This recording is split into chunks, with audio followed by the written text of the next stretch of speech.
السلام علیکم ورحمۃ اللہ وبرکاتہ۔ نحمدہ ونصلی ونسلم علی رسولہ الکریم۔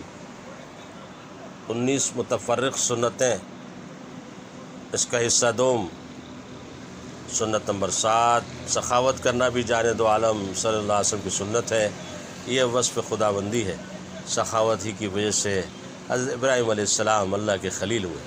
سنت نمبر 8، استغفار کرنا پیارے آقا صلی اللہ علیہ وسلم کی مسلسل سنت ہے۔ حضرت ابو ہریرہ رضی اللہ تعالیٰ فرماتے ہیں، رسول اللہ صلی اللہ علیہ وسلم نے ارشاد فرمایا، خدا کی قسم میں دن میں 70 دفعہ سے زیادہ اللہ تعالیٰ کے حضور میں توبہ استغفار کرتا ہوں۔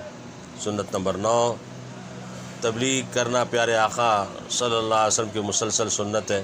جان دو عالم صلی اللہ علیہ وسلم نے خود بھی پوری زندگی اسلام کی تبلیغ کی اور صحابہ رضی اللہ عنہم کو بھی اس کی ترغیب دی۔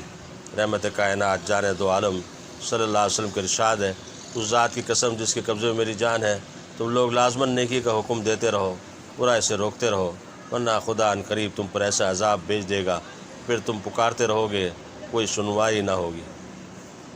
میرے مدنی آقا صلی اللہ علیہ وسلم نے فرمایا، اللہ تعالیٰ نے مجھ کو وحی بھیجی ہے کہ تم تواضع یعنی تواضع اختیار کرو، یعنی فروتنی اختیار کرو، کوئی ایک دوسرے پر فخر نہ کرے اور کوئی کسی پر زیادتی نہ کرے۔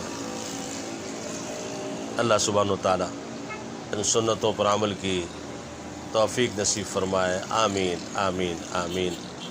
وآخر دعوانا الحمدللہ رب العالمین، والسلام علیکم ورحمۃ اللہ وبرکاتہ۔